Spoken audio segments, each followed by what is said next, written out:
Hey guys, a lot of you guys been asking me questions about people that I was in contact with in prison, and there's a lot of guys. I was in prison for a long time, but there's a special guy. We called him Cornfed. Everybody did. His name was Paul Snyder. He was a heavyweight with the AB guys and a real tough guy. He came in with, I think, a 20-year prison sentence. And he caught 3 more cases in prison. Each case was life without parole. So he has 3 life without parole sentences on top of his original sentence. Real guy, great guy, cool guy, did artwork, and really, he wound up being a good friend of mine. So I'm gonna do this video about him, and you'll hear about him. And I think you'll love this story. So I hope you enjoy it. If you like it, press like, and if press subscribe. It's always important. And I hope you enjoy the story.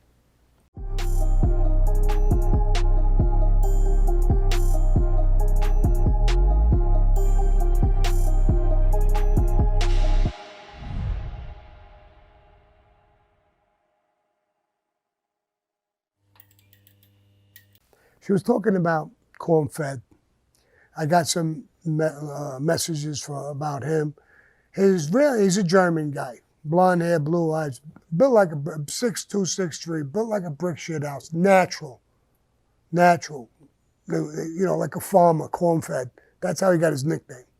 His name is Paul Snyder.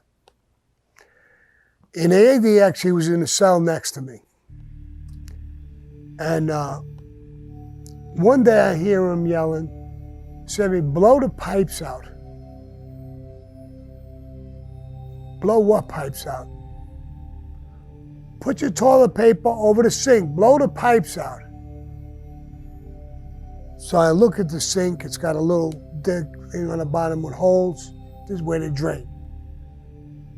I look at the toilet paper, I put it in there, put my hands over it, put my mouth on it, and I blow as hard as I can blow, over and over again. I take the toilet paper out, and sure enough, I hear, Sammy, you hear me? Holy shit. Yeah, Cornfed, I hear you loud and clear. You hear me? Yeah. So we could talk. His cell and my cell, the pipes go around and hook together behind the walls. So we blow the water out of it, and he talks in it, we can hear each other. Amazing. And now we start playing chess. We made a chessboard, each of us, on paper, little things that represented a queen, a king, a bishop, a horse, a rook, the pawns, and numbers on the board, and we could talk to each other and make it. What a fucking weird thing. And we're getting to know each other better and better. So I said, Cornfed, why don't you go in the yard? Now, he says, I can't get in the yard. Nobody will approve me to be in the yard with me. They're afraid of me. You mean to say somebody's got to approve that they will go in the yard, or you won't get go out there? Yeah. Now, Cornfed, let me give you a little history. He got pinched. I don't know how many years he got on his first case, 20, whatever it was. He killed somebody in prison and got a life sentence after being in prison. A couple of years later, he killed another guy and got another life sentence. So he had 2. After that one, in other words, after you finish the 20 years, you start a life sentence. After that life sentence, which you don't have no more life, you start the next life sentence. So you can't get out. It's like a brick wall. It's one brick wall after the other. He gets a 3rd one. No wonder why nobody wants to fucking go in the yard with you. You're killing people like they were fucking confetti. And he was a head guy in the Aryan Brothers. And so it was fucking completely nuts. So I said that somebody's got to approve going in a yard with you. Yeah. So I called the lieutenant. When he came around, I waved him, he came over. So I said, tomorrow when I go on, in the yard,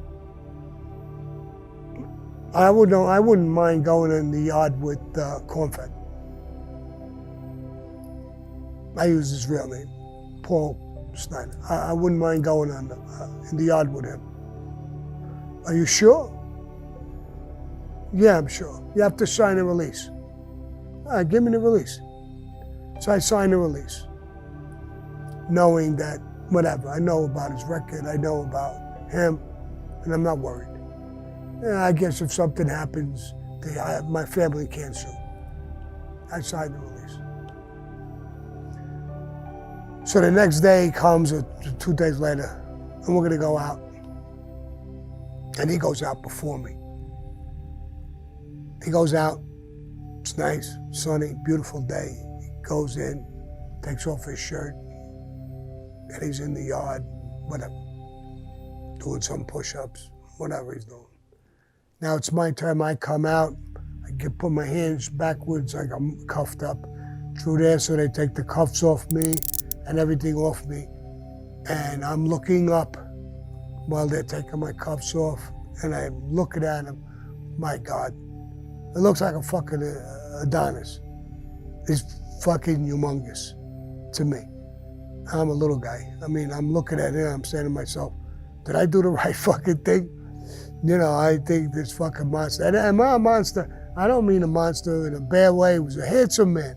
Square face, blonde hair, blue eyes, good looking guy too, but really well built. I mean, everybody who was in prison with him knows him. And anyway, I start walking towards him, he's walking towards me. And when I got a little closer, not nervous, because I figure, if he does something, I start fighting. The guards, if there's a fight, they'll yell out, hit the ground. If you don't, once, twice, you'll never hear it again. They'll start shooting rubber bullets to put you down. If you're doing something with a shank, a weapon, when they yell at you once and you didn't stop, the next time it's real bullets. They'll kill you. So I figured if I'm gonna get into a tussle with him, the guards are watching. If I get him into a beef with him, they'll shoot and I'll survive, I guess. But anyway, he came close, put both his hands on my shoulders, pulled me in close, and kissed me on the top of my head. That's how big he is. And he said, Sammy, thank you so fucking much, bro. I can't get it. I didn't get in the yard for a long, long time. Everybody's afraid to come in the yard with me. So I said, no, I mean, you do have a history, Buckaroo, you know what I mean? So, but I'm not worried. I have a history too. So I had the ball and we were gonna play handball. So he started walking to the handball court. And I threw the ball, bing, and I hit him right in the back of the head with it. So he turned around and I started laughing. See, I could have hurt you with this fucking ball. And he started laughing. And we played some ball. Then we played some chess, because they gave us a chessboard with real chess pieces. We sat in the corner, just bullshitting. So I had a good relationship. I liked him. And at one point, we would, yell to each other in the morning and sometimes play chess through the pipes, but we're yelling a little bit. And I hear yelling. I hear this guy. He was like a tall guy, well built. He was a boss or something with this gang, dirty white boys. Dirty white boys, it's like a racist fucking gang, But the dirty white boys are particularly against blacks. So he was the boss of that. And he's arguing with Cornfed about the time, about us playing chess, and a whole bunch of bullshit. And I'm there, I standing up, I'm looking out at the bars, and I'm looking at the window, because after the bars there's a wall with a window and a door. So I'm hearing it, and I'm looking, And he comes back and he looks through my glass, my window, and he tells me, what the fuck are you looking at? I said, I'm looking at you. I'm hearing you arguing with Cornfed about the chess game. I told him, shut the fuck up and mind your business. Really, huh? I said, you know what, it's my fucking business. Why don't you come to the yard tomorrow, because he's on a different time schedule. Come to the fucking yard tomorrow, we can discuss it. We'll talk about it in the yard. Then I'll see if I mind my business. So we have words back and forth, and then he leaves. So Cornfed said, Sammy, I heard the conversation. Yeah, I heard you arguing too. Go to the pipes. I blow everything out, and we're talking. And he said, listen, Sammy, let's take this motherfucker out tomorrow. Take him out? Yeah. I got a couple of shanks where the toilet is. I'll tell you where they are. When you get out, take one. When I get out, I'll take one. And we'll take this fucking motherfucker out. He's a piece of shit anyway. Are you in?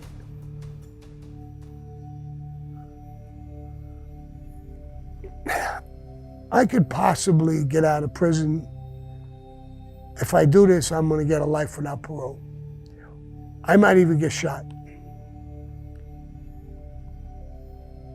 I really don't think I'm gonna get out. I don't know if I'll make it. I went back in prison with a 20-year bit at 55. I went in with a lot of baggage, I cooperated baggage. I tell you the truth, I just said, fuck it. I've had it. I said, all right, bro, I'm in. I'm in. Grab him from the fucking neck. I'll start stabbing him in the stomach, in the chest, and just cut his throat. Take him out and throw him on the fucking floor. You know, they might shoot. Yeah, I know. If they shoot, they shoot. If they don't, we should be able to do this real quick. But if they shoot, they shoot. Game is over, bro. Nobody to play chess with anymore. Let them shoot. And we're gonna do that. We lay down a little while. A little while later, the lieutenant comes and he tells me, Gravano, get up. What do you want? He tells me the guy's name, the dirty white boy's name.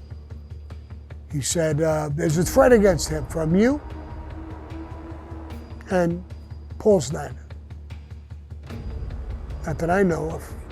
I don't know what you're talking about. What kind of threat? Who told you that? He did. He wants to sign like a complaint where there's a separate T, they call it, so that me and Cornfed could never be in the yard with him.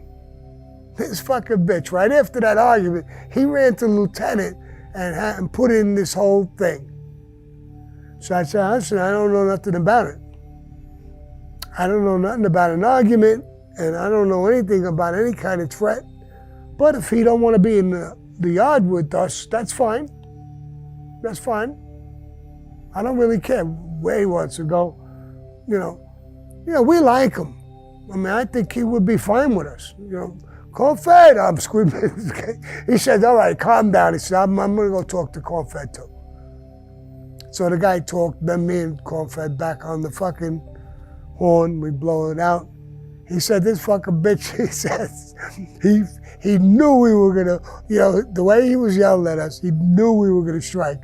So he put himself on a separate thing. So I said, fuck him then. We don't do it.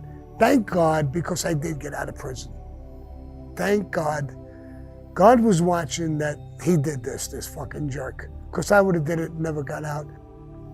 So, all you guys, I'll go through my adios, motherfuckers.